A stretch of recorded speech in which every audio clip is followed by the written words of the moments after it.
dengan Allah itu nomor satu itu syukur. Syukur itu di atas takwa. Di Quran itu ada fattaqullaha la'allakum tashkurun. Jadi takwa itu supaya ke derajat syukur. Kalau Nabi membahasakan kalimat thayyibah yaitu la ilaha illallah Muhammadur Rasulullah, itu kalimat yang otoritas kebenarannya itu absolut, pasti benar bahwa alam raya niki gadah pangeran ingkang asmanipun Allah Subhanahu wa taala. Tapi pengamalan niku, pengamalan la ilaha illallah itu harus ditalkin, diajarkan oleh orang yang spesialis nih, orang yang benar-benar mempunyai maslak.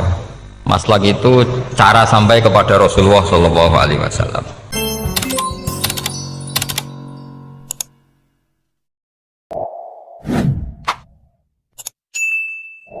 Bismillahirrahmanirrahim. Alhamdulillahirabbil alamin. Wassalatu wassalamu ala asyrafil mursalin sayyidina Muhammadin wa ala alihi washabbihi ajmain. Amma ba'du. Dengan Allah itu nomor satu itu syukur. Syukur itu di atas takwa. Di Quran itu ada fattaqullaha la'allakum tashkurun. Jadi takwa itu supaya ke derajat syukur. Kalau Nabi membahasakan kalimat thayyibah yaitu la ilaha illallah Muhammadur Rasulullah, itu kalimat yang otoritas kebenarannya itu absolut, pasti benar bahwa alam raya niki gadah pangeran ingkang asmanipun Allah Subhanahu wa taala. Tapi pengamalan niku, pengamalan la ilaha illallah itu harus ditalkin, diajarkan oleh orang yang spesialis nih, orang yang benar-benar mempunyai maslak. Maslak itu cara sampai kepada Rasulullah Shallallahu Alaihi Wasallam. Kalau tersemut ketika Mbah Mun sering ngendikan ihdinas siratal mustaqim siratal ladzina an'amta 'alaihim. Terus uniknya di surat Fatihah itu, ya Allah tunjukkan kami ke jalan yang benar. Itu bukan sirotoka jalan jenengan, tapi siratal ladzina an'amta 'alaihim. Saya masih ingat betul ketika Mbah Mun ngendikan Allah itu mboten saged ditiru. Wong Allah mboten dahar, mboten ngombe, mboten tidur. Sing saged ditiru niku nggih padha-padha manusa, sehingga disebut ihdinas siratal mustaqim siratal ladzina. Maka dalam disiplin ilmu sanad itu sampai ada kalimat ekstrim, man ta'allama bila syekhin fasyekhuhu setan. Itu tidak main-main ya. Artinya ketika orang lain menuduh dunia kiai katanya terlalu kayak kerajaan kecil, santri tidak pernah ngeritik, itu keliru. Sebetulnya memang aturan ilmu itu diantaranya untuk ilmu agama itu harus pakai apa? Sanad. Bukti ini apa? Ihdinas siratal mustaqim siratal ladzina an'amta 'alaihim. Jadi untuk mengikuti jalan Allah niku harus mengikuti jalannya orang-orang yang telah engkau beri nikmat. Telah itu artinya finish. Finish itu artinya sudah meninggal. Saya masih ingat betul kalimatnya Mbah Mun, kalau kamu ngikuti orang, kalau ingin kebenarannya permanen, yang sudah meninggal. Potongan-potongan soleh dadakan ngeten kan nggak meyakinkan. Pas ngaji gayanya kayak wong soleh, enggak mulai kumat meneh, soleh meneh, kumat meneh, itu kan nggak meyakinkan. Istighfar gini nangis, karek nonton dangdut gini nyesal. Terus apa ya, nggak jelas no? Terus gak kasil maksiat ya nyesal, gak kasil toat gitu nyesal. Itu nanti ikut partai wa akharuna atarafu bidunubihim kholatu amalan sholihah wa akharuna sayyi'ah. Jadi orang-orang zaman akhir itu nyampur aduk antara kebaikan dan keburukan. Kayak sampean sering sholat saf awal itu ya baik, tapi ya ono sombongi. Maksudnya ono sombongi kowe iku sapa wani kok ngarep. Maksudnya itu ya ribet kan. Makanya ada wali jadi wali itu karena kalau sholat itu di belakang. Alasannya aku izin mbek pangeran sawane kok ngarep. Jadi ilmu itu macam-macam. Bapak Rian sering dawuh, nak ana wong istiqomah ngimami masjid itu ya apik. Tapi nak keseringan ya perkarane ambisi mau digenti. Jadi istiqomah itu nak keterusan itu ya dadi ambisi. Mulane gak jelas ngimami masjid terus itu istiqomah apa mau. Artinya apa? Hidup ini nggak jelas. Justru nggak jelas itu bagus karena ketok menusane, napa? ketok manusia. Sehingga dalam ilmu fikih itu lucu. Lo cerita wali-wali top Abdullah bin Umar niku semadzhab dengan Abdullah bin Abbas. Mboten seneng urip teng tanah haram. Ketika banyak ulama, banyak sahabat seneng hidup di tanah haram, alasannya sholat di tanah haram itu seperti 1000 napa? Sholat.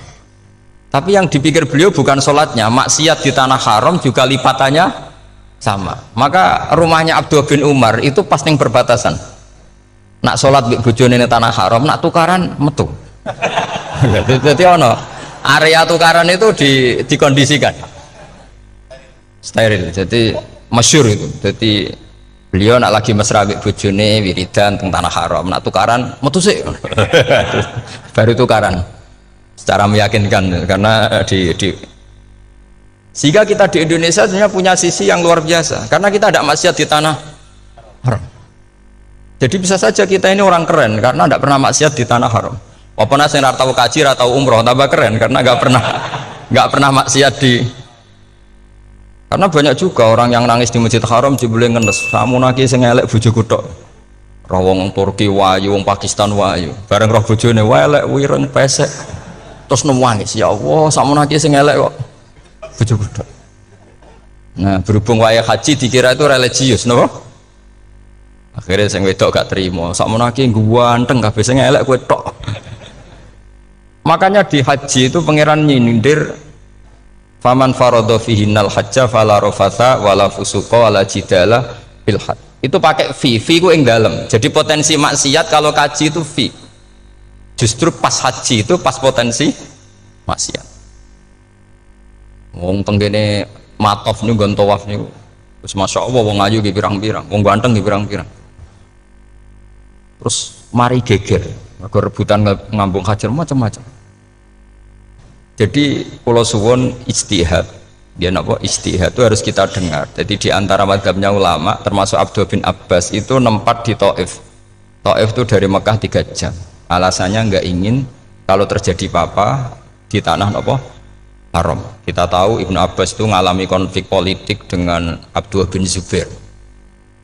Itu ekstrim betul konflik dua beliau. Akhirnya beliau milih di tanah haram, wis tukaran-tukaran lah nak raning tanah haram. Maksudnya gremeng, bukan tukaran bacaan, gremeng lah, gremeng sidik nak raning masjid haram.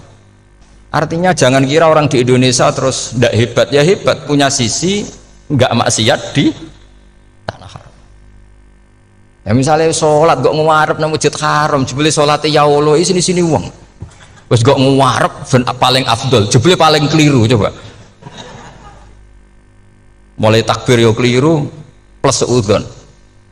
Haji Indonesia nu nak sofa walu niate rada elek. Sudah sih mau coba bismillah tau ora tau tak go ngarep gitu. Menurut kalau yang kesekian kali ditanya gitu. Jadi niate kok ngarep kok pengen ngetes sudah sih mau coba bismillah tau ora. Lho ngapain wape sholat atau wape seudon. Bantah-bantah. Aku krungu dhewe tau kok ngarep pancen ra maca. Sing kok guri ora maca tapi lonton ora caku kok ngarep ya kepen krungu nyatane ora. Jadi kok ngarep. Terus kedua niate iku balapan ngambung Hajar Aswad. Jadi sholatnya kok ngarep. Sekali salam langsung melayu ngambung Hajar Aswad. Iku niat apik niat elek ra roh, tapi tidak semua yang di sofa wal itu niatnya baik. Tapi niat tidak baik itu kadang baik. Itu saking apikane pangeran. Kalau kenangan cerita dari Mbah Mun yang paling saya kenang itu gini. Dulu ono santri nakal. Ya jadi ora dulu tok, saiki luwih akeh, tapi sawangannya cerita kan kudu dulu karena sejarah itu syaratnya harus diomongkan dulu. Jadi aku rada kecewa mbek sejarah itu dulu ono santri nakal, saiki luwih akeh.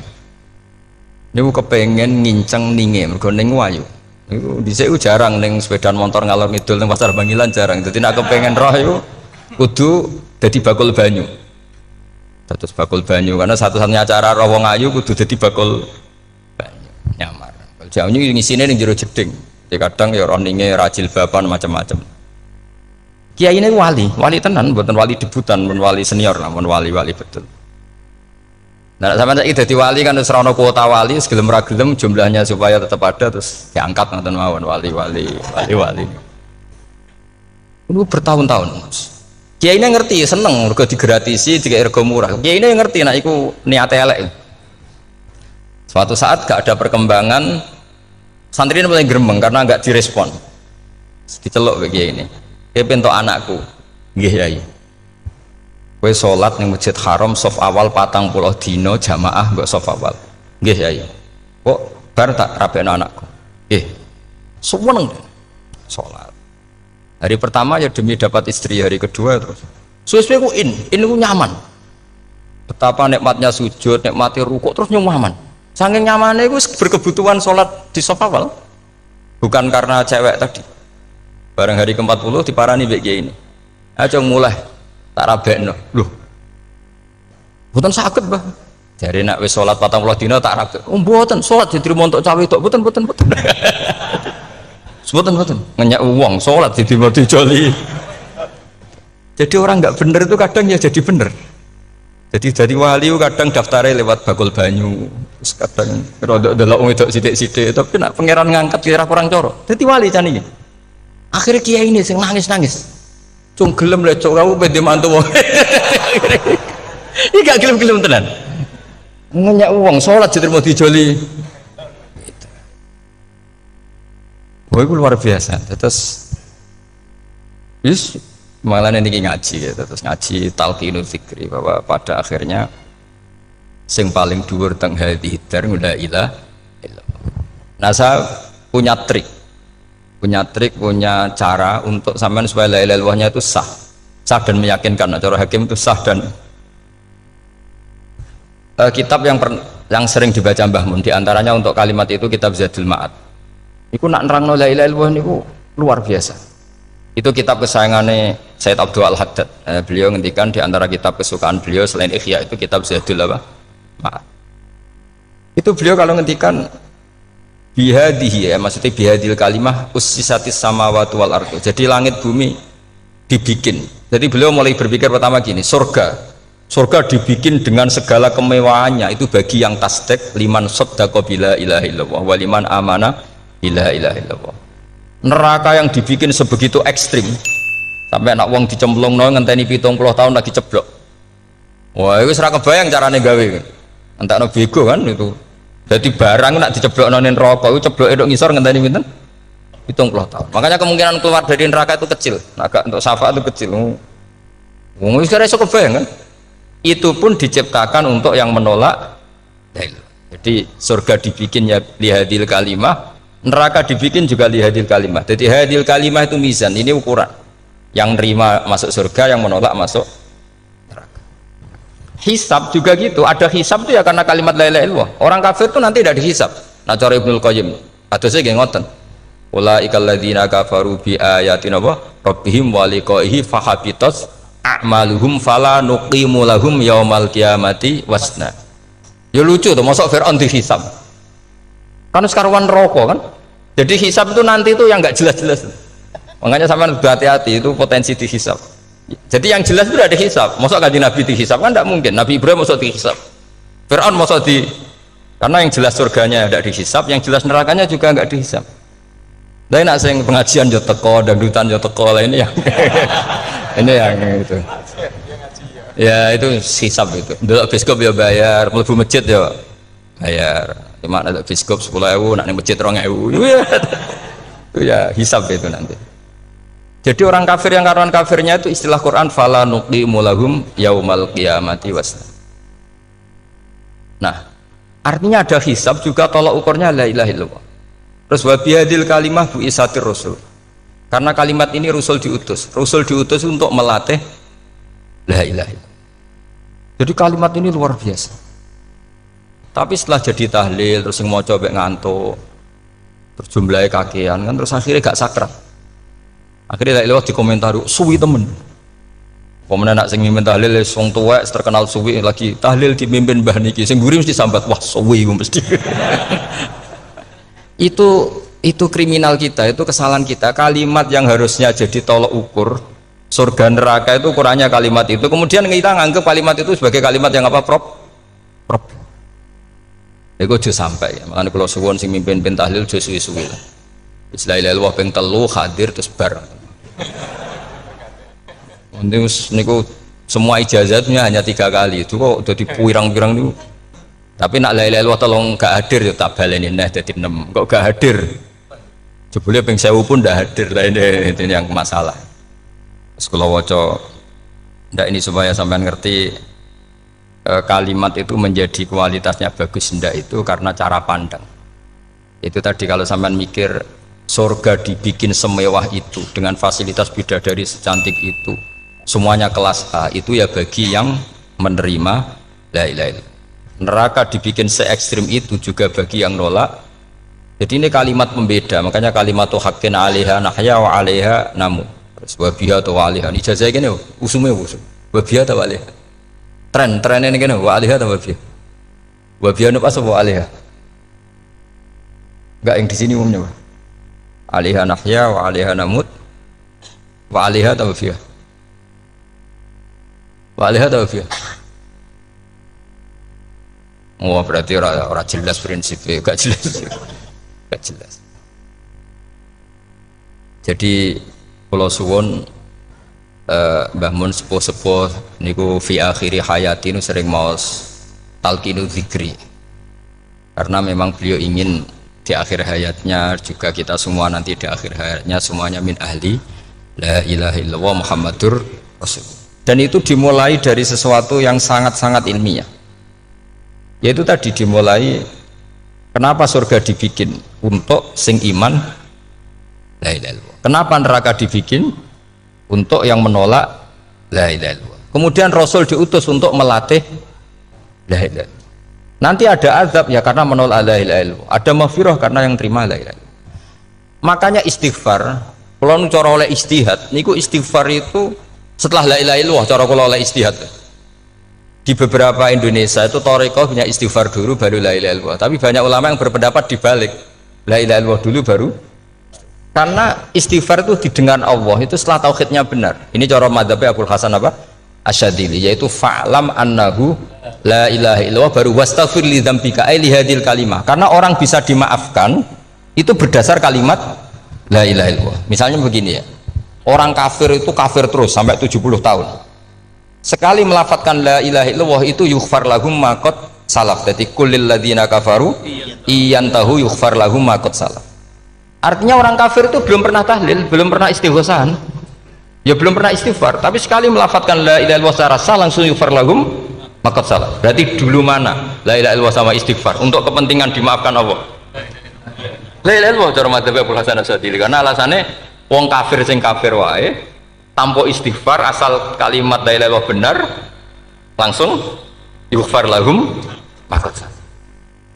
Jadi cara pikirannya Abdul Hasan Asyadili itu la ilaha illallah yang benar dan kamu baru istighfar nanti insya Allah pasti dimaafkan bihaqqi la ilaha illallah. Jadi fa'lam annahu la ilaha illallah baru wastaghfir li dzambika bihadil kalimah, karena sahnya istighfar setelah kalimat ini sah. Itu orang kafir yang kafir berpuluh-puluh tahun itu langsung diberi bonus sama Allah yughfar lahum ma qad salaf. Nah, ukuran iyan tahu pakai apa coba? Hei para wong kafir nak kowe mendo sangka kekafiran, ukurannya pakai apa? La ilaha illallah. Sekali la ilaha benar langsung yughfar lahum ma qad salaf. Makanya ketika ya Ja'far Shadiq, Sayyid Ja'far Shadiq beberapa lama arja ayatin fil Quran adalah qulil ladzina kafaru iyan tahu yughfar lahum ma qad salaf. Ketika mana kan abet sisa malaikat wong kafir 70 tahun Gusti mau celek lu pisan langsung jenengan sepuro mosok kula imam tahlil boten jenengan sepuro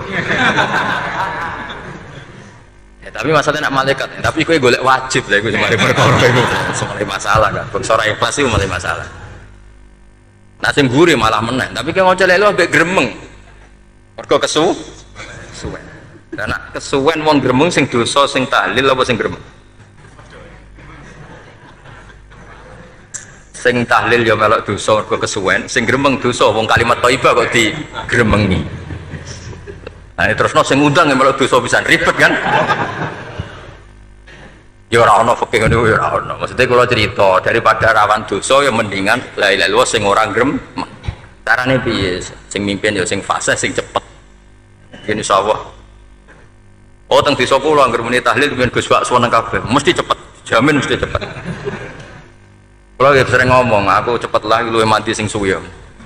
Mergo suwi mari dosa gremeng lho, perkara perkara.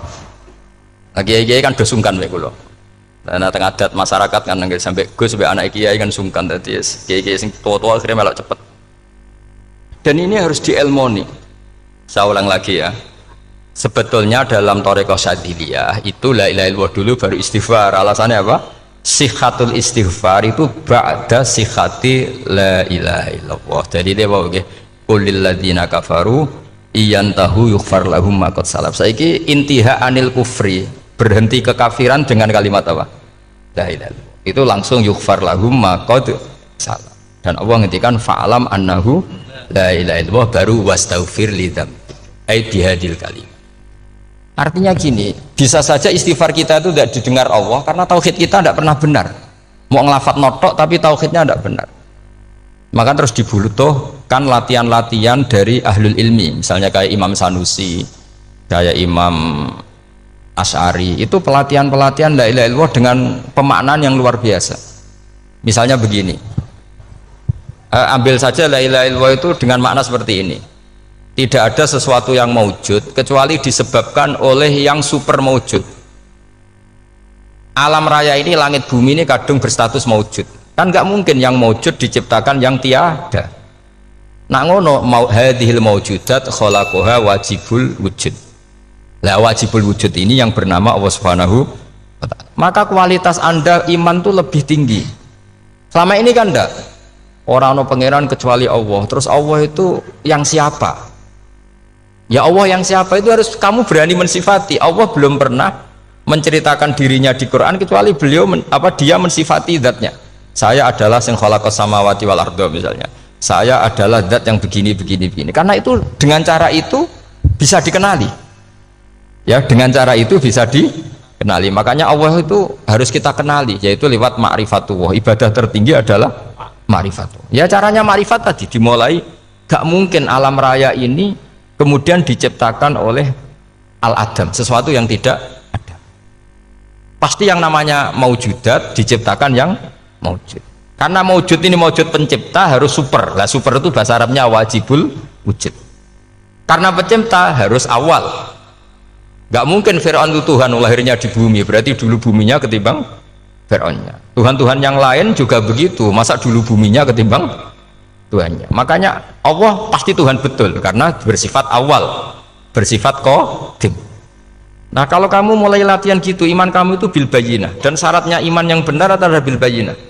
Bayyinah itu jelas welo-welo. Makanya semua nabi memaklumatkan diri, qul inni ala bayyinatim mir rabbi lam yakunil ladzina kafaru min ahlil kitab wal musyrikin munfakina hatta ta'tiyahumul bayyinah. Jadi kamu harus punya otoritatif kebenaran sing sampai welo-welo itu layak balus syak wal irtiyab, sudah agak bisa ragu lagi. Nah saya khawatir kalau kita sudah tidak ngaji seperti ini, la ilaha illallah itu mau rutinitas. Pemenang nak kasiat ribet mana kan? Nak diwaca 1000 kasiat ini, nak diwaca 2000 kasiat, wah itu ngawur lagi. Saya itu kemarin ketemu banyak orang pintar lah di Jogja. Itu saya cerita, mereka tanya saya, Gus kenapa engkau jarang berdoa? Saya bilang saya itu sering berdoa, cuma mungkin Anda tidak tahu kata saya. Doa itu syaratnya harus setelah sihhatil iman, imannya itu benar. Dulu ketika Gerwani itu kampanye komunis itu gitu, anak-anak kecil disuruh memejamkan mata, ayo kamu minta permen sama Tuhan. Ternyata nggak dapat permen, suruh memejamkan mata lagi, coba minta sama bu guru, terus dikasih apa? Permen. Oh berarti yang ada bu guru bukan Tuhan. Artinya apa? Kalau umat Islam ini Islam ini kamu jual dengan doa, kemudian doa dipakai tolok ukur Islam bener apa enggak, habis kamu. Banyak orang ingin jadi Kapolri, jadi gubernur, jadi apa, ngundang orang-orang kondungo. Terus nyangoni akeh gak mandi, mesti dihujat deh. Dan sing donga yang ngerti nak ramandi, potongan wong seneng duit itu kan insya Allah ramandi lah kan kira-kira gitu. Jadi korbannya itu Islam kalau terus menerus doa yang dipakai apa? Transaksi. Maka doa itu nomor 2 atau 3, nomor 1 itu ya iman tadi, ma'rifatullah itu nomor 1. Bukan doa, karena kalau doa dijadikan nomor 1 takutnya itu dipakai ukuran. Makanya ketika orang kafir minta sama Nabi, minta itu ya bahasa Arabnya doa. Untuk mengubah Mekah jadi begini, untuk mengubah Mekah jadi makmur, jadi ada sungainya, roh. Nabi gak mau. Padahal Nabi kalau doa pasti mustajab apa enggak? Tapi andekan itu diturutin, maka ukuran iman selalu pakai doa. Dan itu bahaya jangka panjang, karena Nabi pirsa pengganti beliau-beliau kamu-kamu yang nanti doanya tidak mandi, itu bahaya, itu tidak prospek cara hitung-hitungan. Iya nak zaman Nabi donga mesti mati. Nak ketika era sampean kena kiai tenan Pak, kalau donga ana sugih, nak ora sugih kira kiai kan ribet. Mungkin dhewe kiai ora sugih kan ribet kan. Maka kita sebagai ulama itu punya hitung-hitungan. Nah, beda dengan pakai ma'rifatullah. Misalnya begini, ini contoh paling gampang. Orang kafir itu dulu mengukur kebenaran Muhammad, mereka tentu manggilnya Muhammad. Muhammad, kalau kamu mengklaim bahwa orang mati bisa hidup lagi, coba mbah-mbah kamu yang sudah mati bangunkan. Kalau bisa berarti kamu benar, kalau ndak ya ndak. Pertanyaannya itu yang faktu bi abaina in kuntum apa? Sodikin. Pertanyaannya, ngukur kebenaran dengan cara itu yang bikin standar siapa? Nah, Nabi itu sempat terdesak karena itu dipakai ukuran. Tapi kalau pakai ilmu mantek, jawabannya lebih gampang. Ngukur kebenaran dengan cara itu versi siapa? Versi saya. Kamu benar itu kalau bisa membangkitkan orang mati. Terus dari Nabi, ya kalau versi kamu ya kamu yang membangkitkan, nanti ditanya bareng-bareng. Loh, ini kan kita seperti itu kan, kita sering. Artinya apa? Islam ini yang bisa mengawal hanya ilmu. Doa itu nomor 2, yang bisa mengawal Islam hanya fa'lam, harus ilmu annahu la ilaha illallah. Ketika orang kafir lo tanya, Muhammad kalau kamu Rasul betul, fasayir jibala Makkah, jibalu Mekah kamu jalankan kemudian jadi emas. Dan orang-orang yang mati bangkitkan, kemudian kita tanya, adinuka hakun amla, agamamu benar apa enggak? Nabi andikan minta kira-kira dituruti Allah apa enggak? Pasti dituruti. Tapi masalahnya, masa menunggu itu? Masa Allah menjadi Tuhan nunggu itu? Allah selalu Tuhan baik orang percaya atau tidak. Makanya Allah tidak mau nuruti, karena itu jadi problem jangka panjang. Iya, kalau Nabi mustajab doanya, terus era umatnya seperti ini, sing kiai ini bendino dalail ora mesti mandi dongane. Gue sasing tirakat lah, gue mesti mandi dongane. Nak bab donga niku wis padha wae lah. Misalnya mesti mandi, nak wong waras mesti dinggo donga husnul khotimah, ora dinggo golek sugih, itu mesti amatir. Lah masalahnya nak dinggo husnul khotimah bagi mereka yang kedonyan ya gak ngefek, dianggap tidak prospek. Panjang kan? Makanya itu pinternya Nabi nomor 1 itu al ilmu, fa'lam annahu la ilaha illallah. Lagi wastaghfir li dzambi. Gimana kalau suwon, kenapa ini cerita Mbah Mun, kenapa akhir-akhir beliau sering talqinu zikri, sering melatih zikir? Itu sirinya diantaranya bahwa kalimat ini harus menjadi kalimat super, kalimat sing alaiha nahya wa alaiha namut wa alaiha nub'ats atau wabiha nub'ats insyaallah ta'ala minal amin. Ya itu tadi, kita sebagai kiai itu ikut menjaga ini, jangan sampai kalimat ini membosankan. Tahlile suwi barbar segitu ono sing nyoal la ilaha illallah Muhammadur Rasulullah lane kurang panjang, wakaf ta ora terus panjang. Bahwa agama ini dimulai hatta ta'tiyahumul bayyinah. Jadi sesuatunya harus benar-benar sampai jelas. Orientasi para ulama dulu itu cara menerangkan la ilaha illallah itu sampai difahami an bayyinatin. Makanya semua nabi memaklumatkan diri kul inni ala bayyinatin mir rabbi. Sampai di situ. Dan semua cerita-cerita di tafsir Jalalain di apa-apa itu ukuran kebenaran itu lam yakunil ladzina kafaru min ahlil kitab wal musyrikin namun fakina hatta ta'tiyahumul bayyinah. Monggo. Maka semua kita itu harus punya kecakapan untuk merangkai dalil. Kalau ada pengalaman saking kitab-kitab turos, kitab-kitab dulu. Itu ketika beberapa ulama ditanya, dulu ketika ulama-ulama dulu berdebat tentang apakah imanul muqallid, imannya orang yang tidak bisa berargumentasi tentang Tuhan itu diterima apa enggak, rata-rata ahli sunnah bilang diterima, tapi tetap dengan catatan itu potensi goyah. Itkul man qallada fit tauhidi imanu lam yakhlu min tardidi. Tapi ternyata ulama-ulama itu prakteknya juga mengajari masyarakat supaya ada sedikit dalil atau kepastian logika. Masyhur itu ulama dulu ketika tanya orang-orang Arab, orang-orang desa, Ya Arabi, bima arafta rabbak. Kamu kok tahu kalau Tuhan itu ada itu gimana? Jawabannya mereka meyakinkan. Al-ba'ratu tadullu alal ba'ir wa atharul aqdam yadullu alal masir. Ono tletonge sapi ya mesti ono sapine. Ono atharul aqdam, artinya ono tipake wong liwat ya mesti ono sing liwat. Sehingga itu sudah dianggap cukup kalau ada makhluk ya ada khalik. Artinya terus menjadi gampang ketika Allah ngendikan misalnya am khuliqu min ghairi syai'in. Mosok hadhil makhluqat sing maujudat kemudian khalaqahal adam. Itu kan enggak ketemu akal. Maka termasuk kekaguman saya sama kitab Fathul Bari sarahnya Bukhari itu ngendikane wa hadza sing inda ahlil mantak yusamma iltidzadzan aqliyan, bahwa agama ini harus ada kenyamanan secara akal. Kalau Nabi membahasakan wajadah halawatal apa? Iman yang manis itu misalnya kita profesor, kita ilmuwan, kita seorang yang top, yang paling cerdas di dunia, kemudian kamu secara agama didogma oleh pimpinan agama kamu, kebetulan pimpinan agama kamu misalnya komunis, terus diberi ajaran misalnya hadhil maujudat khalaqahal adam, yang maujud ini diciptakan ketiadaan. Kan mungkin profesor lah mesti stres. Piye wong Adam kok ciri utama ketiadaan ya layu asiru saya tidak ngefek. Bandingkan dengan misalnya kita goblok lah, petani lah, wong paling goblok lah misalnya diajari bumi ki ono mbah wonten, terus sing gawe bumi ono ya ono, wong barange ono kok sing gawe ra ono. Lebih gampang. Lah itu cara Fathul Bari hadaddin itu mudah sekali, sahlah qoriba. Kalau dalam baca Said Abdul Al-Haddad itu hadil kalimah sahlah qoriba. Salah qoriba itu enak difahami karena ya sudahlah, kalau hadil maujudat ya khalaqahal maujud. Berhubung maujud ini maujud khaliq ya wajibul wujud, kira-kira maujud super lah atau kausa prima atau apa. Jadi segampang itu lama menerangkan tauhid. Nah khawatir saya kalau penjelasan seperti ini sudah hilang terus mau wong takok kasihate nak maca sakmene paket ngene, nak sakmene paket ngene. Lah anak ramadi terus mental. Jute la ilaha illallah ya ngobos. Nah ini kan jadi tersangka.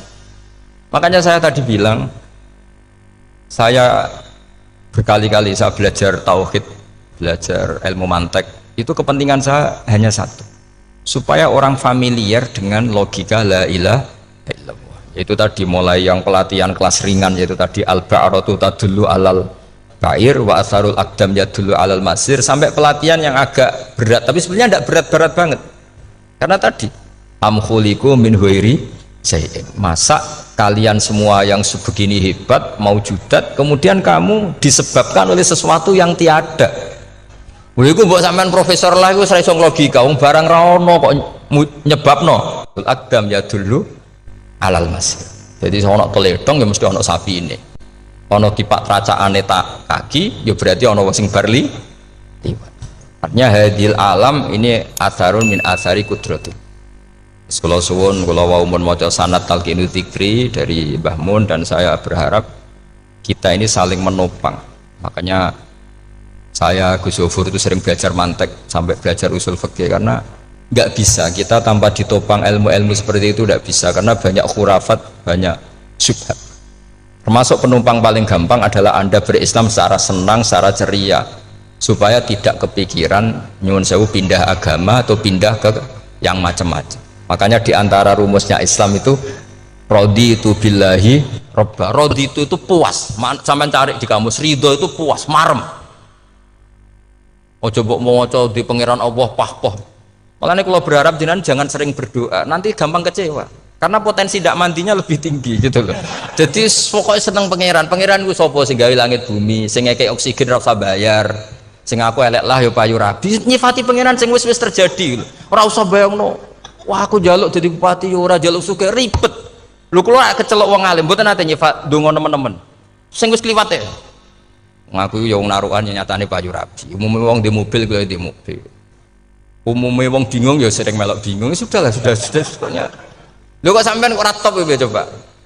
Wong melarat sekolah ya ora tamat, ya tetep oleh menghirup napa oksigen. Presiden seneng dadi presiden, kowe ngopi untuk utangan ya wis semenang. Semulai ra diusir bojo ya wis seneng. Sebenarnya seneng itu gampang.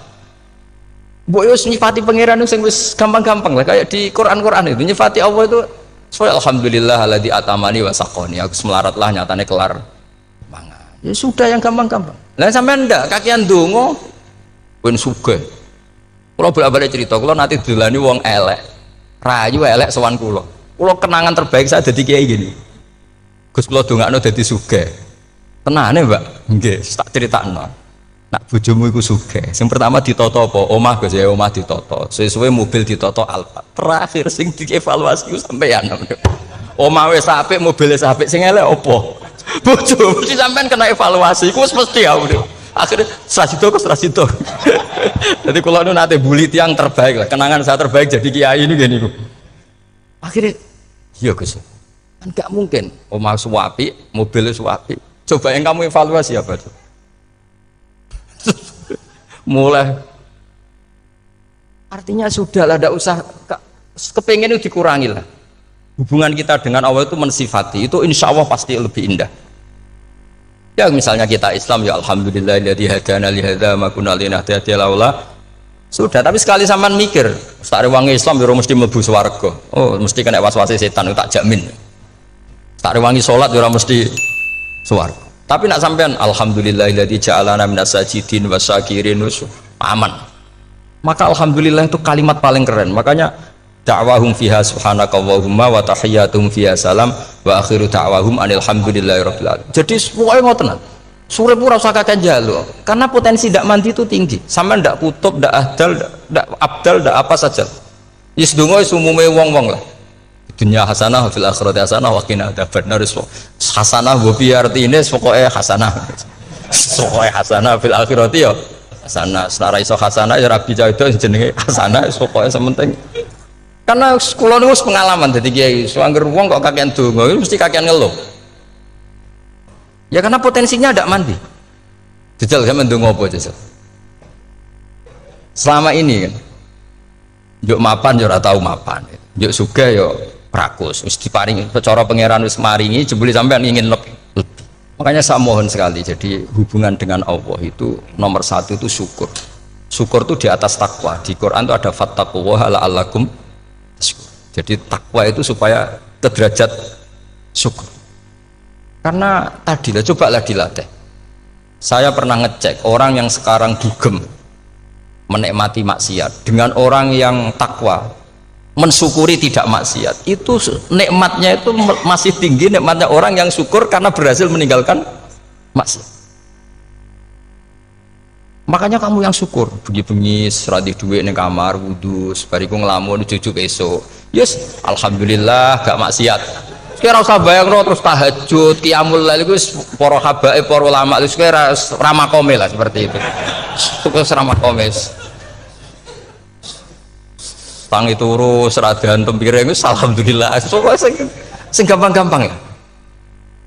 Dan itu memang ajarannya Nabi. Jadi Nabi itu kalau bikin ajaran itu orang sing asbaha aminan fi sirbi pokoknya mu'afan fi badani indahu kutu yaumi faka'an nama khizat lahu dunya bi hadafiriha. Jadi tapi bayangkan ini man asbaha aminan fi sirbi ngontrak ya ora diusir sing di omah, kumpul mertua ya ora diusir mertua, kumpul bojo ora diusir bojo, aminan fi sirbi mu'afan fi jasadis urip nak guyu do banter wis bengak-bengok indahu kutu yaumi dina iku iso mangan iku faka'an nama khizat lahu dunya bi hadafiriha. Anggap ae kowe itu sak donya. Lha wong paling sugih gawe kolam renang paling 100 meter persegi. Kowe ndelok laut renang sak kapoke. Pokoke urip ku sing gampang itu. Kok senengane repot to? Senengane repot. Pokoke kula kepengin niku jenengan syukur lah. Pokoke lho nggih malah niki pokoke niki kampanye syukur lah. Pokoke karena tadi coba yang biasa donga-donga niku dikurangi lah. Syukurnya dulu yang lho sampean tak arani. Doa yang mandi itu dimulai apa? Asana Allah. Tinggi mana doa dengan syukur? Syukur. Nabi itu kalau berdoa itu nyifati Allah panjang sekali.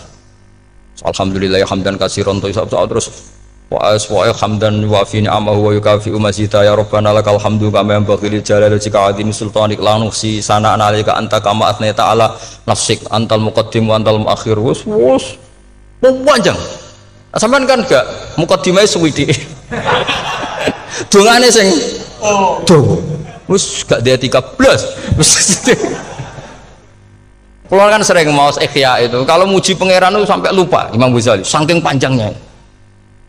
Sama delok donga-dongane Nabi itu, kalau muji Allah itu panjang sekali. Dongane sithik. Nak jenengan mukadimah alhamdulillah rabbil alamin nabi angob. Pas donga ya Allah ya Rabbana temenan. Blas gak dia tiga.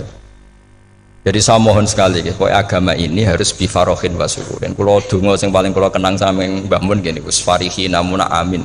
Pokoknya kita itu pokoknya senang. Makanya kalau suwun lah. Pokoknya beragama terus senang. Rodi itu bila roba. Rodi itu kalau nak maknanya marem lah. Marem di pangeran Allah itu marem. Atau Sayyidina Ali lah. Kafani izzan antakuna li robban wa kafani fakhran an akuna laka abdan. Pun Gustin tek bangga kula dadi manusa. Mergo pangerane jenengan. Cara di pangeran Fir'aun kan yo ribet wae. Wis mati tenggelam dadi ton. Terus wa kafani fakhran an akuna laka abdan. Kula nu seneng banget mergo dadi kawulane jenengan. Misale dadi kawulane presiden ya iso coplok. Kawulane menteri kadang ketangkep KPK. Kawulane wong sugih kadang bangkrut. Ribet kan? Makanya beliau ngendikan kafani izzan antakuna li robban wa kafani fakhran an akuna laka apa? Abdan. Terus ini kalau rati provokatif lah. Semoga zaman akhir sampai pandemi ngeten ora syukur ribet. Setelah saya jadi kiai dan penelitian, saya itu berkali-kali didatangi dokter, tentara, juga polisi. Mereka sering bilang gini, Gus saya ini dokter negeri. Saya ke NTT, ke Papua, karena saya muslim, berkebutuhan Islam, maka dibikinkan musola, dibikinkan masjid. Kalau kiai tidak bisa, bikin sendiri urunan mau narik siapa itu. Mau narik tarikan di jalan yang mau nyumbang siapa. Tapi kalau kebutuhan negara karena tugas negara ya difasilitasi negara dan tidak dianggap misionaris karena negara. Begitu juga di beberapa negara yang non muslim kayak di Argentina, di Venezuela itu ada masjid, ada kajian Islam ya karena duta besar dan itu aparat negara. Disinilah kearifan para ulama berkoalisi dengan umarok dengan makna yang positif bahwa agama ini harus ditopang umarok, sistem negara. Tentu di situ ada tentara, ada polisi, ada macam-macam. Kita sebagai kiai juga nggak berdaya di depan para bandar narkoba apa-apa kalau nggak ada BNN. Kita mau apa dengan korupsi kalau tidak ada KPK? Sehingga kearifan para guru-guru kita, mulai Mbah Maimun, bapak saya sendiri, NU, Muhammadiyah, semua ormas-ormas Islam itu pasti maulah kerjasama. Karena kita siapa ya? Kalau tidak kerjasama. Dan di antara pesan Rasulullah SAW adalah yaduwahi ma'al jamaah. Jadi apa ya, kebersamaan itu sudah berkah. Fa inna yaduwahi ma'al jamaah. Jadi berkah. Lalu kenapa saya kalau ngaji bawa kitab? Ini agak sebetulnya itu lazim. Lazim itu suatu yang harus. Tapi karena kelamaan mubalek itu tidak pakai kitab. Seakan-akan bawa kitab itu yang aneh. Sebenarnya aneh mereka. Karena begini logika simpelnya ya. Umat Nabi ini berhak dapat apa coba? Berhak dapat warisan yang paling luhur, paling hebat, paling jernih. Apa itu Quran dan hadis? Pertanyaannya, siapa yang paling punya hak otoritatif untuk menerangkan Quran hadis? Ulama. Ulama yang mana? Ya yang kapabel, yang sudah diakui dunia kayak Imam Ghazali, Imam Bukhari, Imam Syafi'i. Artinya kalau kita tidak pakai materi itu ulama mendapat pikiran kita, bukan mendapat pikiran mereka.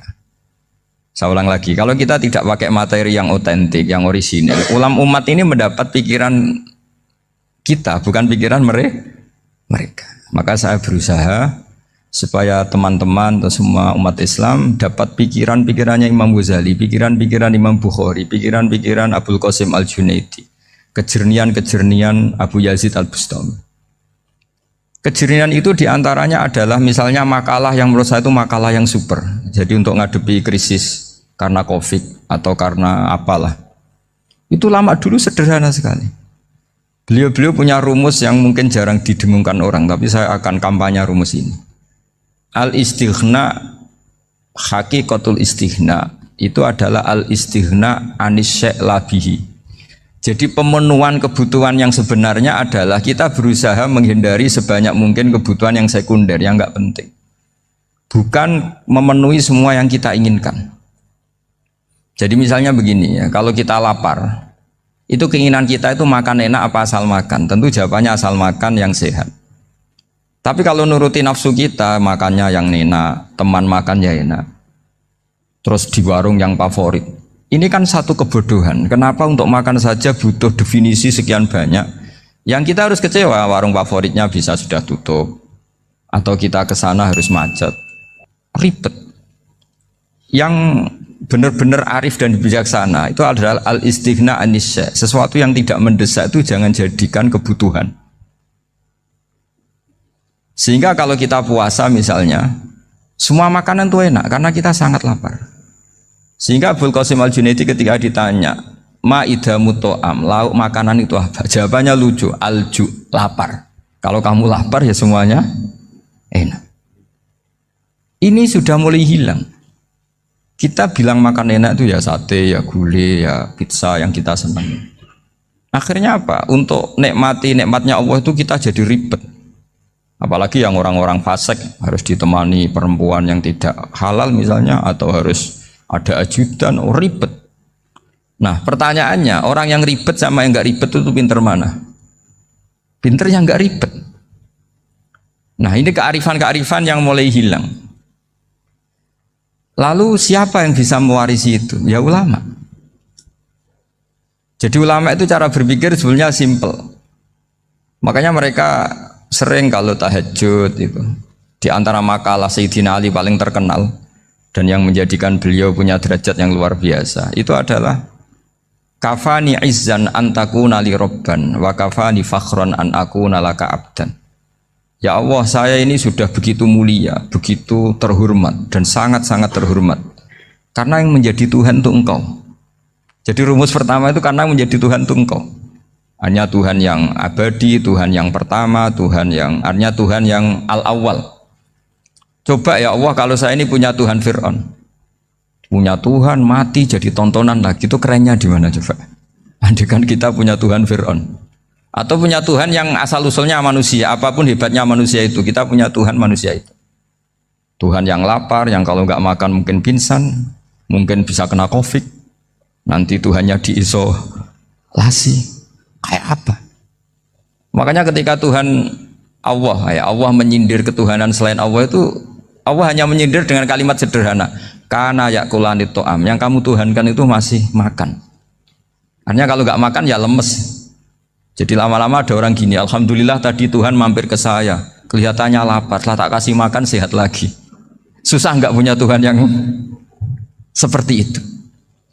Beda dengan Tuhan kita, Tuhan yang nggak butuh makan, nggak butuh minum, al-qayyum, zat yang berdiri sendiri tanpa butuh yang lain, al-awwal. Sebelum ada langit bumi sudah ada Tuhan kita yaitu Allah. Bandingkan dengan Tuhan-Tuhan yang dipertuhan yang lain, yang adanya setelah bumi, misalnya Fir'aun dan sebagainya. Sehingga Sayyidina Ali pertama jadi kebanggaan apa? Kafani izzan antakuna li robban. Saya ini keren betul, karena punya Tuhan yaitu Engkau. Tuhan yang lahul asma'ul husna, Tuhan yang semuanya punya kebaikan, punya keabadian, punya keagungan. Terus wa kafani fakhron an akuna laka abdan, dan saya bangga sekali karena saya menjadi hambamu. Kalau saya jadi hambanya Pak Rektor ribet kan, sudah tak hormati ternyata nanti tidak rektor, ya kan ribet kan. Terus pokoknya ribet, jadi budaknya manusia itu ribet. Makanya ada seorang wali datang ke temannya yang jadi presiden atau jadi raja, datang ke situ karena tidak punya uang, mau minta uang karena temannya raja. Setelah sampai sana ternyata temannya ini karena orang soleh pas berdoa, ya Allah saya minta ini, minta ini, minta ini. Terus si wali tadi pulang. Kenapa kamu pulang?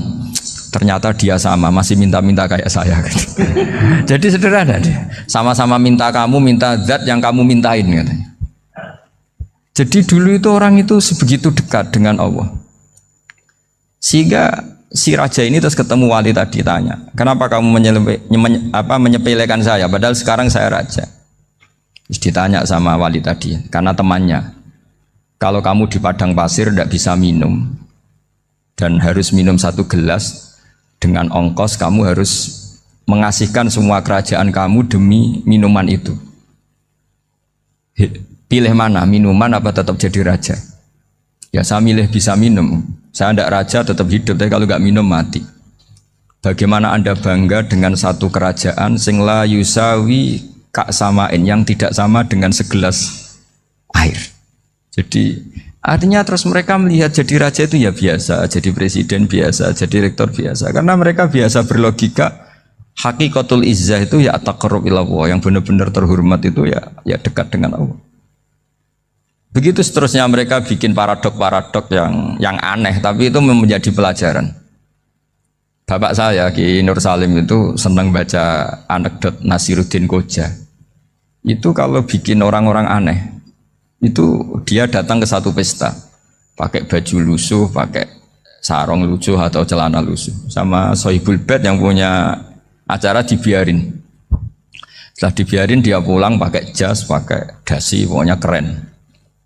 Dihormatin, pakai alpat, pokoknya dihormatin. Silahkan. Pas dia disuruh minum, minumannya itu disokkan saja ke sakunya. Jas, kamu harus minum yang banyak, karena kamu yang dihormati, bukan saya. Terus makanannya semuanya diletakkan di saku, ada yang apa? Ayo kamu makan yang banyak. Alpatnya juga gitu, dikasih sate apa? Ayo kamu makan yang banyak. Mereka tidak melihat saya, melihat kamu. Akhirnya orang satu pesta itu istighfar semua, berarti kita ini salah. Terus dia pidato, kenapa kamu uang gitu? Tadi saya datang, orangnya sama. Gara-gara beda pakaian, penghormatannya beda. Berarti yang berhak dapat makanan ini jasa ya, bukan saya. Betapa naifnya kita sebagai orang. Ternyata kita masih hormat sesuatu yang seperti itu, yang atribut lah. Jadi orang-orang sufi itu orang yang bisa menertawakan dunia. Akhirnya ya, pertama dia dianggap orang gila. Masa jas dikasih makan, dikasih minum. Tapi secara fikih dia benar, haram dia makan. Karena pas dia datang dibiarin, setelah pakai jas dikasih makan. Berarti hakikat yang dapat rezeki siapa? Jasnya apa orangnya? Jasnya apa orangnya? Jasnya.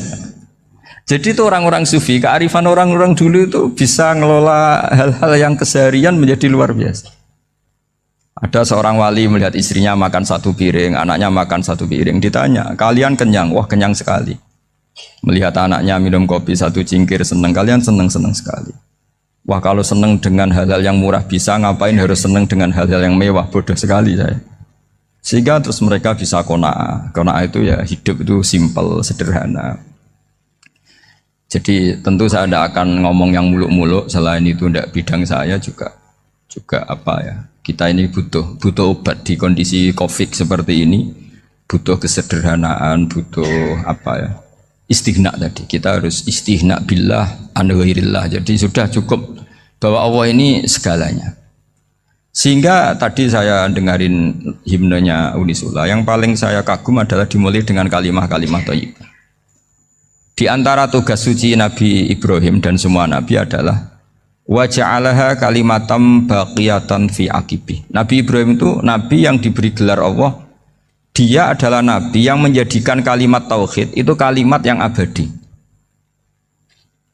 Fi aqibi, di anak turunnya, di semua generasinya, baik anak turun karena gen maupun karena pembinaan, karena pendidikan. Ini penting sekali saya utarakan karena apa? Satu kehidupan itu sebenarnya digerakkan oleh kata-kata, oleh moto kalau orang bahasa modern. Sehingga banyak ulama mengatakan al-ibarat kutun li'ailatil mustami'in, bahwa redaksi atau moto atau pegangan hidup itu penggerak kehidupan. Sehingga sebetulnya manusia itu digerakkan oleh kalimah-kalimah itu, oleh moto-moto itu, oleh prinsip-prinsip hidup itu. Misalnya orang Palestina itu tiap hari ke pasar gitu. Mereka ke laut gitu. Ditanya, kenapa tidak takut tembak Israel? Jawabannya lucu. Kena tembak ya mati, nggak makan ya mati, nggak kerja ya mati. Ya sudah, sama-sama mati ya, mendingan aktivitas normal. Tapi saya tidak menyarankan itu untuk melawan Covid. Ini cerita saja nanti. Kamu jangan provokator itu, karena ini wilayah sensitif. Jadi banyak orang yang poligami, kalau ditanya alasannya gitu, istri satu ya cerewet, dua ya cerewet, mendingan 4. Ya banyak ya gitu. Tapi ada yang kebalikan, istri satu cerewet saja hampir jantungan, apalagi 4, tinggal matinya kan gitu. Itu semua yang menggerakkan itu kalimat. Kalimat itu satu pegangan. Banyak orang loh yang nggak ingin jadi rektor tuh banyak loh Pak Bejo. Jangan kira semua dosen ingin jadi rektor. Melihat rektor sibuk rapat mempertahankan reputasi Unisula terus sering pegang kepala. Ngapain repot-repot? Jadi tukang sapu aja dapat gaji, ngopi, rokokan, selesai. Bodoh amat jadi rektor, mikir orang banyak. Banyak loh orang yang nggak ingin jadi presiden tuh banyak. Karena ngopi nyaman, nggak ada yang ganggu. Mau tidur sampai jam 9 siang juga gak ada yang ganggu. Sehingga mereka melihat pegawai negeri itu gak keren, orang kok diatur jam, disiplin. Itu memang cara Allah membagi rahmat. Mau kamu apakan coba? Cara syukurnya dia seperti itu. Bapak saya dulu tuh sering ngajarin saya, diajak jalan-jalan pagi-pagi. Melihat orang ngopi, makan uduk itu bapak seneng. Kok enak jadi wong awam. Ngene esuk-esuk nyemak bocah kesel kabeh kono enak ngopi rokokan. Bapak kadang iri sama orang awam itu iri. Sudah gitu berharap masuk surga kan enak sudah gitu. Tahu-tahu mati, tidak tahu ke surga apa ke neraka ya tidak tahu. Jadi nah orang dulu itu orang yang bisa mensederhanakan dunia. Sehingga ya sudah cara bahagia. Makanya saya alhamdulillah saya ini kerjasama sama UII sama beberapa kampus. Memang amdan itu sengaja. Kampus itu ya punya sistem yang nggak bisa mewakili sistem kiai. Kiai juga punya sistem yang nggak terwakili oleh kampus juga sebaliknya saling melengkapi. Saya sering ketemu rektor UI, rektor kampus-kampus Islam. Mereka cerita, Gus pendidikan pondok harusnya dimodernkan gini-gini. Saya bilang, kalau pondok modern kayak kampus itu nanti saya ketemu Allah nggak bisa jawab. Kenapa Gus? Saya beri contoh gini. Kalau misalnya perempuan perawan lah atau apa saja, namanya perempuan, mau tanya tentang menstruasi atau haid. Kalau semuanya sistem kampus, dia harus kuliah dulu, registrasi dulu, kuliah dulu, bayar dulu, dan dapat jawabannya nunggu mata kuliah pas itu. Bandingkan kalau sistem pondok, saya tuh sering ke pasar sama anak saya dicegat sama ibu-ibu. Gus, anak saya ngalami gini-gini, keluar darah terus menerus, nggak 6 hari tapi 1 bulan penuh. Itu hukumnya apa Gus ya? Nanti saya mau sowan ke jenengan. Nggak usah sowan di sini aja. Ya sudah, sebelum mengeluarkan darah yang rutin seperti itu biasanya haidnya berapa hari? 6 hari ya sudah ikut yang 6 hari, yang lainnya istighatsah. Ngoten tok Gus, ya udah ya. Begitu terus di masalah udhiyah Pak. Ya coba kalau semuanya pakai sistem kampus, daftar dulu, bayar dulu. Jadi ini nggak ada jawabannya, nunggu mata kuliah itu baru dapat jawaban. Itu biasa nggak sholat bertahun-tahun karena belum ada jawaban tentang itu. Nah itu kalau misalnya orang mati, tahunya cara apa memulasara jenazah itu nunggu kuliah dulu, pas mata pelajaran itu dulu, baru menangani orang mati. Berarti orang mati itu tergeledak semua. Tapi kalau kiai kan enggak, kesini orang mati terbakar, kalau dimandiin malah badannya copot-copot, itu gimana hukumnya? Ini ada orang mati Gus Kendat, ini disolati apa enggak? Ada orang mati apa itu oplosan ya, itu disolati enggak? So sering ditanya gitu.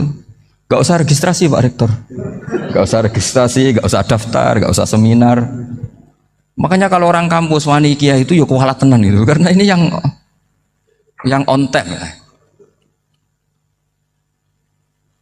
Tapi pondok seperti saya ya ikrar seikrar-ikrarnya pentingnya kampus karena melatih efisiensi waktu, disiplin, tata kelola manajemen sehingga kita ya hormat.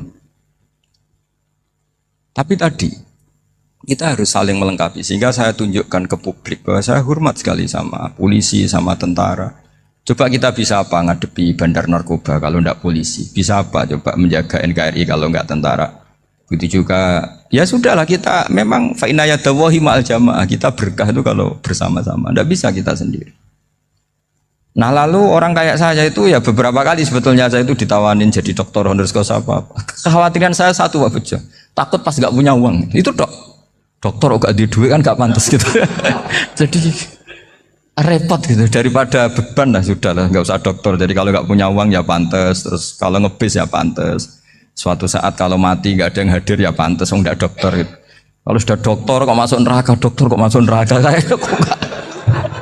kayaknya apalagi rektor kampus Islam kok masuk neraka itu kan kok kayak nggak pas itu. Misalnya rektor Unisula ditanya mungkin nakir, nggak bisa kan kayak gimana gitu. Makanya harus sering ngaji saya supaya nggak malu di depan Munkar Nakir. Masa rektor ditanya Munkar Nakir enggak bisa. Harus berani bentak. Ini saya rektor loh Pak Munkar Nakir. Masa kalau wali-wali dulu berani. Masyhur di cerita wali-wali ditanya marabbuka manabuka. Saya ini guru tauhid. Kok kamu tanya marabbuka manabuka yang ngelotok. Kok kamu tidak pernah ngaji enak aja tanya. Jadi wali-wali itu ya rileks ngadepi mungkin. Saya akan rileks wali di Bang Pak Rektor. Saya yakin itu. Karena wali itu lebih dekat Allah. Sehingga orang dulu itu saya ulang lagi ya, ada satu kearifan namanya hidup itu apa? Hidup itu adalah cari sebanyak mungkin supaya hidup itu tidak tergantung pada banyak hal. Sehingga misalnya cara berpikir orang-orang modern itu sebenarnya banyak orang-orang ilmuwan yang nggak ngagumi Amerika. Bukan karena angkuh ndak. Untuk mempertahankan kebesaran negara sebesar itu, kebutuhan listriknya besar, kebutuhan tentaranya besar, kebutuhan apa? Sementara negara kayak Venezuela atau Swiss kebutuhannya ada banyak. Pertanyaannya, yang tergantung dengan banyak hal sama yang tidak tergantung banyak hal, itu pinter mana? Kalau dibalik pertanyaannya gitu, negara-negara maju itu tidak keren kalau dibalik pertanyaannya. Orang yang untuk mempertahankan eksistensinya banyak, butuh banyak hal, dengan yang tidak butuh banyak hal, itu pinter mana? Orang yang bahagianya nunggu jadi dokter, nunggu jadi kiai besar, kiai viral, dengan orang yang bahagia cukup dengan ngopi, itu pinter mana? Tapi kalau dibalik pertanyaannya, orang yang tahunya nikmat hanya kopi, dengan nikmat yang banyak, pinter mana? Makanya Mbah Mun tuh kalau guyon itu lucu. Aku iku sakake ambek wong desa sing mlebu swarga. Saya dulu eskal mlebu swarga kok disakeni. Akhirnya beliau memberi penjelasan. Wong desa iku roe pakanan enak, iku mau kopi mbek uduk. Lah swarga iku mau nuruti sing dikarepno. Akhirnya semua mangan wis ngopi, nguduk, ngopi ora roh pakanan liyane ku ora roh. Nasi mandi ya ora roh, pizza ya ora roh apa-apa. Terus saya bilang, wah lah niku nak nganti selera tentang wanita cantik. Iku juga sederhana. Rodok pesek ya wis cantik, rodok ireng ya wis. Apa bidadarinya seperti itu karena saking enggak pengalamannya. Jadi surga itu kan nuruti apa yang diinginkan. Kira-kira keinginan orang kampung kalau di surga itu apa coba? Makanan apa coba? Ya, nak senengnya ketemel gemblong itu. Artinya malaikat lebih suka nangani surganya orang-orang kampung di Bang Pak Rektor. Ini sudah ribet ini. Makanan apa saja sudah dicoba ya.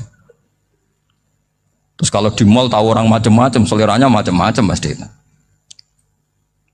Enak mana kalau sampean jadi malaikat pelayan surga? Suka ngelayani orang kampung apa yang orang kota? Orang kampung kan? Jadi ya itu guyon ya, guyon tapi itu menjadi pikiran kita bahwa orang yang banyak kebutuhan itu sebetulnya banyak kebodohannya karena menggantungkan kebahagiaannya dengan banyak hal. Makanya Imam Syafi'i ngendikan istighna itu apa? Al istighna anisya'i. Yang dikatakan kecukupan adalah berusaha sebanyak mungkin banyak hal tidak kamu butuhkan.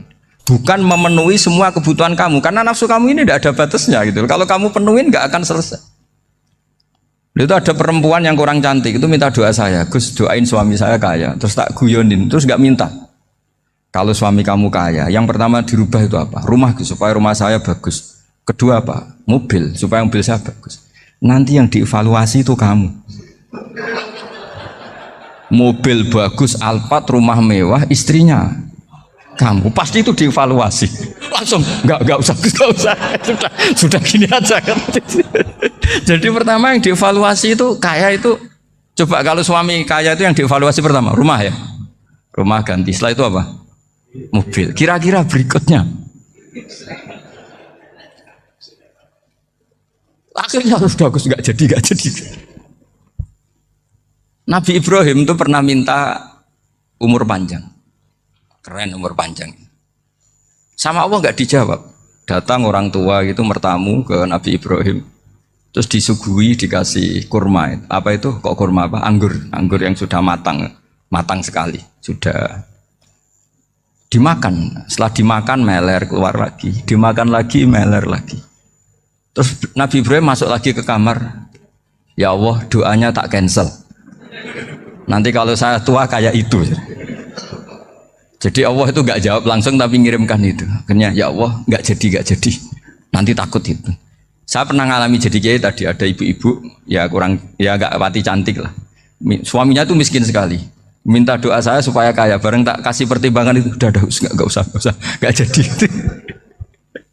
Jadi itu kearifan. Tapi kearifan ini harus kita tanamkan. Saya nggak bisa membayangkan Indonesia yang besar ini, andai kan tidak ada qanaah, nerimo ing pantum. Coba sekarang ada Covid. Andai kan Indonesia tuh kayak Perancis. Saya beberapa kali punya tamu orang yang hidup lama di Perancis, bahkan dapat istri orang Perancis. Itu dulu nggak begitu mencintai Indonesia. Tapi setelah di Perancis 2 tahun, wah Indonesia hebat. Di Perancis itu kata dia kalau cerita, semua kebutuhan masyarakat itu dibebankan ke negara. Apa saja minta negara, apa saja nyoal negara. Sementara Indonesia, coba kalau Indonesia mengalami seperti ini kok tidak ada qanaah rimo ing pantum, bisa kios Indonesia. Orang miskin nyalahkan negara, kelaparan nyalahkan negara, apa saja. Tapi barokahnya dididik kiai, jogeman nyalahno wong liya. Urip pun romo ing pandum, diame. Sampai gak ngerti kalau Covid. Banyak tuh orang-orang kampung itu, orang lugu-lugu itu. Mbah niki saking Covid, salam ning Covid, muga-muga umure panjang. Dikira Covid itu nama orang yang ahli sosial itu. Mbah niki dana saking Covid. Matur nuwun sampekno salamku, muga-muga umur panjang. Bingung kan yang nganterin ini. Ini gimana yang mau menjelaskan? Memang nggak paham. Ribet kan. Tapi saya pastikan bahwa dengan keadaan seperti ini kita bahagia, kita stabil, itu jelas barokahnya kalimat tadi, moto tadi atau pegangan hidup tadi. Makanya disebut al-ibarat qutun li'ailatil mustami'in, bahwa redaksi atau kata-kata atau pegangan atau filosofi hidup, apalah namanya itu adalah penyemangat. Penyemangat. Karena kata-kata ini memang luar biasa. Ketika sahabat perang demi kebenaran, zaman itu ya pasti benar karena yang dibela Nabi. Dulu itu kan enak zaman Nabi, yang dibela mesti benarnya, musuhnya mesti salahnya. Sehingga dulu itu memang harus tegas. Kalau sekarang mau tegas gimana? Yang kamu bela tidak mesti benar, musuhnya tidak mesti salah. Ribet kan kalau misalnya saya tukaran sama Pak Rektor, kamu mau bela mana kan bingung. Saya tidak mesti benar, saya tidak Nabi. Pak Rektor apalagi nggak mesti benar lagi kan? Ribet kan? Jadi kalau kita mau perang sekarang itu mau pede gimana? Enggak. Makanya banyak ulama sekarang tuh mau tegas tuh nggak berani karena ya banyak hal yang abu-abu lah wilayahnya. Misalnya pilihan presiden, atau pilihan bupati, pilihan menteri. Kamu mati-matian bela itu, yang kamu bela tidak mesti benar, musuh kamu tidak mesti salah. Misalnya pilihan bupati, wah ini kabupaten ini baik kalau bupatinya ini, yang satu bilang ini, terus tim suksesnya kamu tanya, kamu yakin? Ya tidak juga. Lah kenapa semangat? Kan saya botohnya, paling alasannya ya itu aja, bukan yang lain. Beda dengan zaman Nabi, nabinya mesti benar, Abu Jahalnya mesti salah, kan enak aturan mainnya jelas. Singkat cerita dalam perang itu banyak sahabat yang ngalami luka, ngalami apa gitu. Kemudian curhat lah ke Nabi, ya Nabi gara-gara derekkan jenengan, ngikuti jenengan saya harus ngalami seperti ini. Ngiranya orang itu diapresiasi sama Allah keluarnya. Ternyata sama Allah gak diapresiasi. Malah diturunkan ayat intakunu ta'lamuna fa innahum ya'lamuna kama ta'lamun wa tarjuna minallah malah yarjun. Kalau kamu sakit karena perang, orang-orang kafir itu ya sakit. Itu saja berani padahal demi kekafiran. Wa tarjuna minallah ma la yarjun, padahal kamu punya nilai lebih yaitu berharap kepada Allah yang mereka tidak punya. Saya jadi kiai itu ya kadang mangkel. Karena yang benci ya benci, yang seneng itu ngel-ngel loh kayak Pak Bejo. Jadi semuanya ribet. Nah iya, yang benci ya ganggu, yang seneng ya ganggu, tambah nemen. Seribet. Tapi kalau sudah ingat bandar narkoba, mereka berhadapan dengan polisi, kadang ditembak karena kesalahannya terlalu fatal.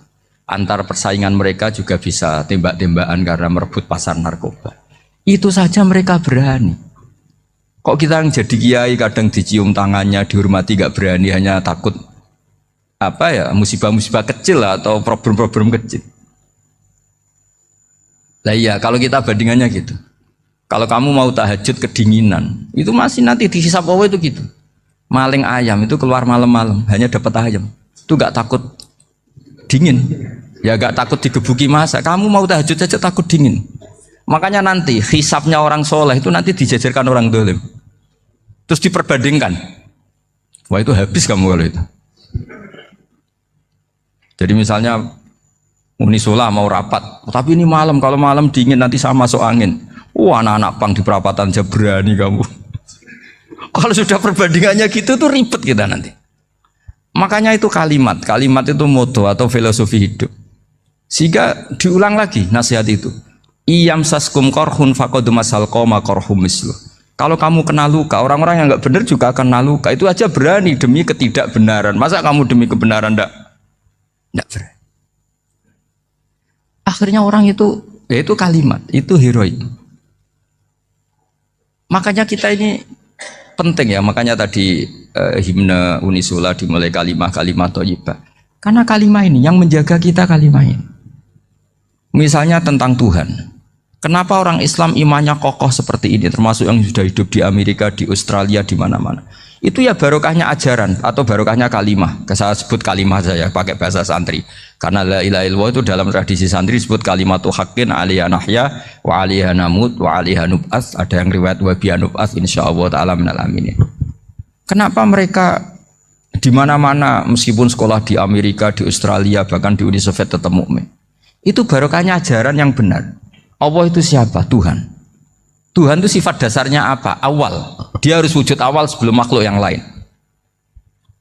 Sehingga ketika ada negara yang maju, yang tertib, manajemennya tertib, masyarakatnya makmur, tapi punya Tuhan yang tidak seperti itu, tidak awal, itu sudah gak nyaman.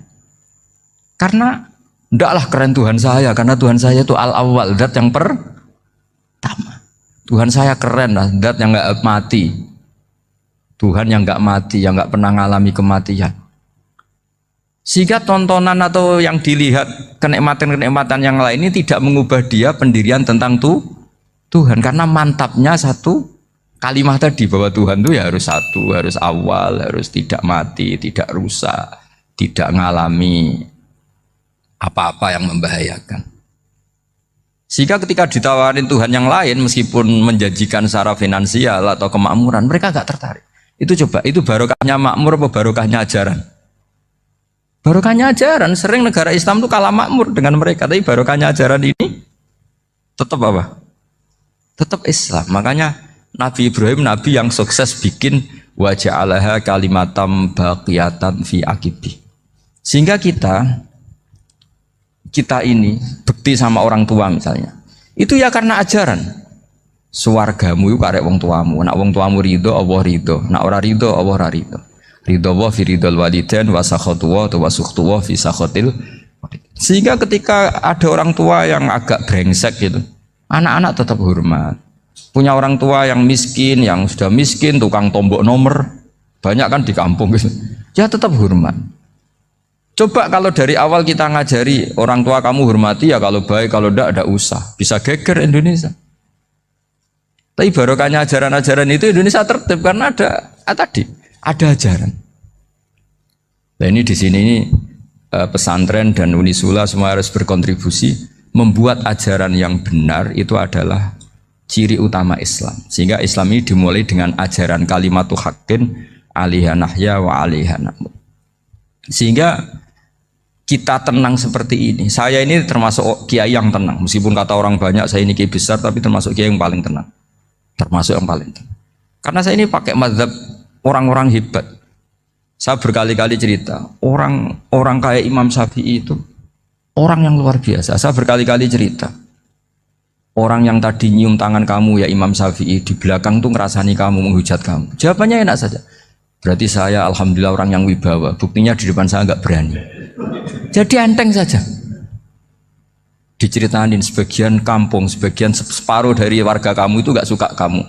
Ya bagus lah gak suka saya, gak akan utang duit saya. Di mana-mana orang utang itu karena teman dekat. Kalau gak seneng pasti minimal gak utang, gak pinjam mobil, gak pinjam apa. Berkah mana yang seneng sama yang gede? Jadi dianggap enteng saja. Semua yang dialamin dianggap enteng saja. Misalnya punya istri pemarah, ya baguslah marahin suami. Kalau marahin tonggo malah ribet. Jadi kamu harus terima kasih kalau dimarahin istri. Baguslah marahin saya mah, kalau marahin tonggo ribet. Jadi enteng saja. Tapi kita sekarang tuh karena nafsu ya, sehingga menghadapi hidup ini ribet. Ulama dulu kalau mau mati itu senengnya bukan main. Sudah lama saya ini ingin gak maksiat. Kayaknya gak maksiat paling efektif itu mati. Ya tidak apa-apa Gusti, kalau sebaiknya mati ya mati aja. Enteng saja. Jadi melihat kematian itu akhir dari segala keburukan atau potensi keburukan. Apapun baik kita sekarang, suatu saat mungkin kita gak baik. Yang bisa menghentikan ketidakbaikan atau potensi ketidakbaikan itu apa coba? Mati kan? Berarti mati itu mengerikan apa menyenangkan? Mesti kamu tidak berani menjawab. Meskipun secara ilmu kamu berani, tapi secara rasa agak berani kan? Saya ulang lagi ya, yang bisa menghentikan keburukan atau potensi keburukan itu apa coba? Apa? Kematian. Berarti kematian itu menyenangkan atau menyusahkan? Apapun kamu tidak berani jawab karena kamu agak-agak duniawi itu kelihatannya. Tapi secara ilmu, kamu tahu kan kalau mati itu tidak buruk-buruk banget. Karena apa? Itu akhir dari segala keburukan. Sehingga Nabi ngajarkan kalimat itu begitu luar biasa. Allahumma ahyini maka natil hayatu khairan li wa tawaffani maka natil wafatu khairan li. Nabi melihat dunia itu begitu indah. Ya Allah, kalau saya ini hidup, anggap saja hidup ini ziyadatan li fi kulli khairin, menjadi modal saya menambah segala kebaikan. Jika suatu saat saya mati, anggap mawon rohatan li min kulli syarrin, itu akhir dari segala keburukan saya. Sehingga mati hidup ya baik karena di situ kita bisa berkontribusi beramal soleh. Mati juga baik karena mengakhiri segala keburukan. Nabi nate ngendikan lagi, ajaban li amril mu'mini inna amrahu kullahu khair. Orang mukmin itu mengagumkan, semuanya baik. In asobathu na'ma syakara fakana khairan lah. Kalau baru dapat nikmat, dia syukur, maka itu baik. Wa in asobatu dorro sobaro, kalau dapat masalah mereka sabar, itu juga baik. Sehingga orang mukmin dua sisinya pasti baik. Itu juga kalimat, maksudnya moto atau pegangan hidup. Nah berikut ini saya beri contoh, ini kenangan saya, ini contoh terakhir. Masalah jadi orang terkenal maupun tidak. Di sini dicontohkan Imam Ghazali di halaman 367 di kitab saya 367, juznya 3 di kitab Ihya Ulumuddin. Di sini beliau cerita betapa untuk menjaga ikhlas sebaiknya orang itu tidak terkenal, tidak syuhrah, tidak terkenal. Oke, itu kita sepakat ya, karena kalau terkenal mungkin orang dipaksa publik dengan tanda kutip untuk selalu berbuat baik, tapi karena jaim lah, jaga image atau apa. Tapi ketika dibalik pertanyaannya, kamu rela yang terkenal itu orang nggak benar, sementara yang orang benar itu nggak terkenal. Lalu masyarakat tahunya yang tidak benar. Kalau pertanyaannya dibalik gitu, orang baik wajib terkenal enggak? Kalau pertanyaannya dibalik seperti itu, dokter yang benar tidak terkenal, yang malpraktek terkenal. Kamu ingin kondisi seperti itu? Gak ingin kan? Kampus yang bagus nggak terkenal, kampus yang bagus nggak terkenal, yang nggak bagus. Nah, artinya apa? Gara-gara olah kata, olah pikiran, ini logika jadi rubah. Lagi-lagi apa? Jawaban itu ada di kata-kata sebetulnya. Makanya bab-bab seperti ini tidak usahlah kita berdebat, berpolemik. Sebaiknya orang itu humul, menutup diri, apa sebaiknya orang terkenal, itu nggak perlu seperti itu. Sudah terserah Tuhan saja. Makanya saya mulai dulu ngaji sampai sekarang itu ya tidak punya punya ikon tertentu atau punya website tertentu, enggak. Sudah terserah pangeran, sudah. Saya juga tidak sok suci materialistik atau enggak, ya tidak mikir saya. Bukan apa-apa ya, karena saya ini kiai, jadi biasa urusannya sama Allah, tidak sama makhluk. Jadi pusing kalau sama sarah-sarahnya makhluk itu pusing. Meskipun rektor kalau nasihati saya pasti tidak saya terima, itu tetap makhluk, itu sudah ada ngefek kalau saya itu sudah ada itu. Bukan karena saya sombong, ya memang makhluk betul gitu, bukan cuma nasibnya bejo aja, tapi makhluk tetap makhluk. Saya beri contoh ya. Ini makalah yang ditulis Imam Ghazali. Ya, i'lam aslahaka Allah anna aslal jah wa intisarus sayyid atau sayyidi wal istihar. Wa huwa mazmum itu. Balil mahmudu al khumulu illa man saharahu wa ta'ala linasri dini min ghairi takallufi talabi syuhrati minhu. Jadi kalau kamu ingin ibadah kamu selamat ya kamu jangan terkenal. Tapi resikonya adalah kalau kebaikan itu tidak terkenal maka agak dikenali. Kalau agak dikenali berarti masyarakat hanya punya percontohan yang tidak baik karena yang baik tidak terkenal. Jadi itulah ulama-ulama dulu. Jadi apa-apa itu dibanding-bandingkan. Kemudian nanti kelihatan jawabannya itu kelihatan. Jadi ulama dulu itu biasa ngarang misalnya afatun nikah, sisi negatifnya nikah. Harus ngurmat istri, harus macam-macam, kalau terlantar itu ya dosa. Seperti tadi Pak Marsudi cerita, kalau orang ngapalkan Quran itu takut lupa, kalau lupa itu jadi dosa. Pertanyaannya, kalau semua orang takut lupa, takut dosa, semua orang nggak hafal Quran karena potongan-potongan lupa. Cara berpikir tidak seperti itu. Kalau berpikir ya namanya hafalan ya inginnya hafal, kan nggak ingin lupa. Lah nanti kalau takdirnya lupa karena hal-hal yang dimaklumi oleh syariat itu enggak yang termasuk dosa. Yang dosa itu lupa takliwiri udhrin syar'iyyan, lupa yang tidak ada sebab yang apa? Syar'i. Tapi lupa bawaan EQ-nya tidak bagus. Lupa bawaan sering dibentak. Oh itu enggak masalah karena bawaannya orang tertekan itu ya lupa. Coba kamu hafal Quran. Terus punya kredit jatuh tempo. Pas hari itu aku yakin enggak cerdas sudah. Itu bawaannya orang tertekan tuh pasti lupa. Jadi ya saya teruskan ya. Jadi terus ada makalah yang sangat bagus sekali tentang itu. Saya baca ya. Wa yadullu ala dzalika anna Allah azza wa jalla amaral anbiya'a bi idharil amali lil iktida wa khassahum bi mansibin nubuwah. Wala yajuzu ayyudhanna bihim annahum khurrimu afdolal amalen. Jadi orang yang terlalu mendewa-dewakan khumul itu menutup diri. Oke itu baik karena dengan khumul, dengan menutup diri Anda tidak riya, Anda tidak pamer. Tapi kata Imam Ghazali, kamu juga harus ingat di antara syaratnya Nabi itu harus mengumumkan kalau beliau itu seorang Nabi. Harus memaklumatkan kalau beliau seorang Nabi supaya bisa diikuti. Caranya sholat harus diumumkan sehingga Nabi itu mengatakan harus jamaah. Karena dengan cara jamaah itu bisa solu kama ra'aitumuni usolli. Coba kalau Nabi sholatnya nggak diperlihatkan, kamu harus sholat yang benar. Caranya gimana ya Rasulullah? Itu rahasia. Bingung nggak kira-kira? Bingung nggak? Ya misalnya amal rahasia selalu lebih baik. Terus ada pertanyaan, Nabi ngendikan kamu sholat yang benar. Caranya gimana Nabi? Ya itu rahasia. Terus gimana coba?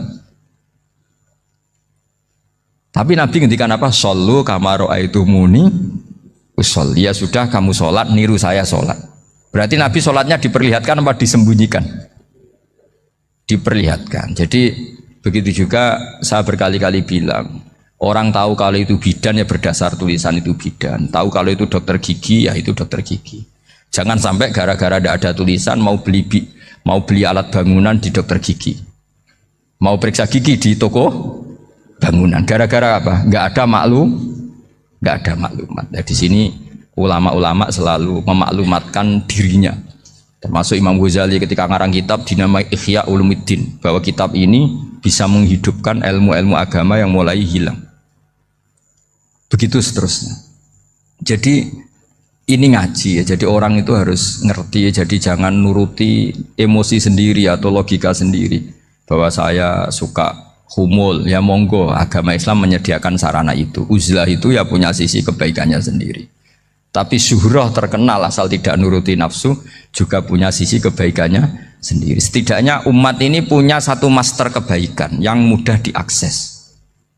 Tapi tadi saya ulang lagi, jangan karena hadun nafsi, jangan karena kepentingan pribadi. Makanya di sini disebutkan wa yadullu ala dzalika ay ala syuhrah anna wa ta'ala amarul anbiya bi idzharil amal lil iktida. Allah selalu memerintahkan para nabi kalau ngamal kebaikan ya harus dimunculkan supaya bisa ditiru. Yaitu tadi kita tidak bisa bayangkan kan kalau misalnya Nabi menyuruh kamu harus sholat yang benar, kemudian sholatnya Nabi sembunyi.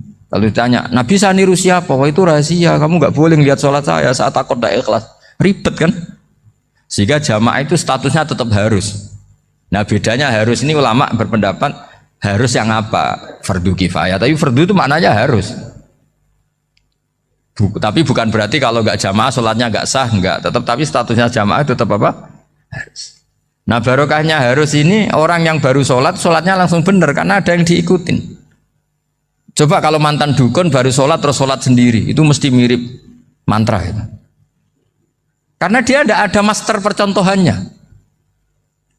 Tapi barokahnya ada master, orang paling bodoh pun kalau sholat ya benar, karena standar ada komandonya, ada imamnya.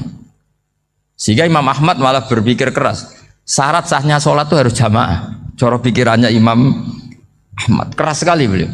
Sehingga kalau orang sholat sendiri kok ada orang lain yang maunya berjamaah harus bayar, orang itu harus bayar demi sahnya sholat. Itu madzhabnya Imam Ahmad. Tapi kalau madzhab Syafi'i hanya mengatakan itu fardu kifayah, yang kalau satu komunitas gak mau melakukan semuanya apa? Dosa.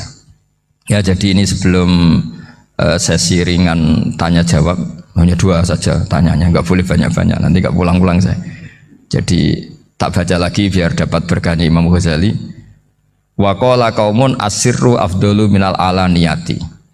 Terus kata sebagian ulama al alaniyah itu afdal minas sirri. Terus diperbandingkan baik yang mana amal dipertontonkan sama ndak. Terus kata Imam Ghazali, kalau orang itu bisa jaga tidak riya, maka sebaiknya dipertontonkan karena kebaikan harus yang muncul, bukan yang tidak baik yang muncul. Makanya ketika memaklumatkan diri sebagai ingin jadi generasi khairah ummah, itu kalau diterjemah itu kan wow, khairah ummah, umat terbaik. Itu kan kayak agak angkuh. Tapi nggak apa-apa, itu nggak apa-apa. Masa kita kampanye siap degradasi moral kan ya lucu kan. Masa jualan gitu kan ya lucu. Kita memang ingin mengkhidmati ummah, berbakti dengan umat, membantu supaya jadi generasi khairah ummah. Nggak apa-apa, dimaklumatkan supaya dengan itu umat punya sarana. Oh kalau ingin jadi khairah ummah, kuliah di sini. Jangan lalu enggak gitu. Ya sama kita dokter, maklumatkan saja dokter gigi, dokter kandungan, dokter bedah. Sehingga orang kalau mau bedah ya jangan ke dokter kandungan. Jadi barokahnya maklumat ya. Jadi saya mohon sekali ini, saya sendiri sebetulnya orang yang nggak siap terkenal sebetulnya, tapi ya sudah terserah Allah saja. Kalau itu cara Allah menyebar kebaikan, ya monggo. Pokoknya kita tawakal saja sama Allah Subhanahu wa Ta'ala. Assalamualaikum warahmatullahi wabarakatuh.